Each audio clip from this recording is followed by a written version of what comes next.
Arcadian Vanguard presents the Wrestling News and your daily wrestling newscast for Friday, September 26, 2025. Good morning, I'm Mike Sempervive. We begin today with ratings news. Last Wednesday's episode of AEW Dynamite drew an audience of 638,000 viewers to TBS according to WrestleNomics. That's up from last week's viewership of 602,000. The rating in the 18 to 49-year-old demographic was a .14, also up from last week's demo rating of .13. Tuesday's episode of NXT drew a viewership of 707,000 to the CW, also according to WrestleNomics. That's down from last week's audience of 737,000. The 18 to 49-year-old demo rating was .17 for the second week in a row.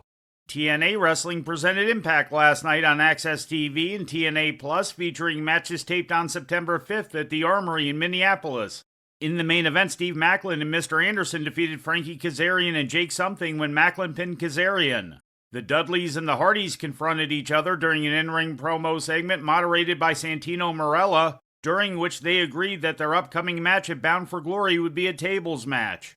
Mance Warner won a battle royal to earn the 20th and final spot in the Call Your Shot Gauntlet at Bound for Glory. Warner last eliminated Lei Ying to win the match, which puts Ying in the number 1 spot in the gauntlet. In other results, Victoria Crawford beat Jody Threat after a distraction from Tessa Blanchard, and Leon Slater and Cedric Alexander defeated the Rascals when Slater pinned Trey Miguel. A promo segment that took place at the taping featuring Masha Slamovich, Ash by Elegance, and Indy Hartwell was cut from the broadcast in the wake of allegations of domestic abuse against Slamovich, currently under internal investigation by TNA. And Ring of Honor streamed last night on Honor Club, featuring matches taped on September 11th at the 2300 Arena in Philadelphia. In the main event, ROH World Champion Bandito defeated Dralistico in a non-title Proving Ground match. ROH Interim World Women's Television Champion Mina Shirakawa successfully defended her title against Lacey Lane, the former Caden Carter of WWE.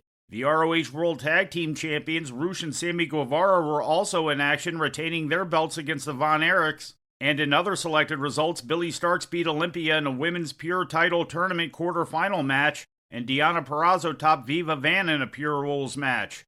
After the bout, Purrazzo was attacked backstage by Trish Adora. And before we leave you today, we'd like to remind you that however you consume your content, you can find the wrestling news 24 hours a day and 7 days a week across social media. On Twitter, follow us at Wrestling News AV. Our Facebook page is also Wrestling News AV. The Wrestling News can also be found on the Arcadian Vanguard YouTube page. And for those who utilize Amazon Echo devices, just tell Alexa to play the Wrestling News podcast. And remember to make sure you add podcast at the end. Once again, for daily updates, breaking news, and more, follow the Wrestling News across social media. And that's the news for today. If anything happens, we will be here to tell you about it. No clickbait, no paywall, just the Wrestling News. The Wrestling News is a division of Arcadian Vanguard, and the Wrestling Newscast is a production of the Arcadian Vanguard Podcast Network.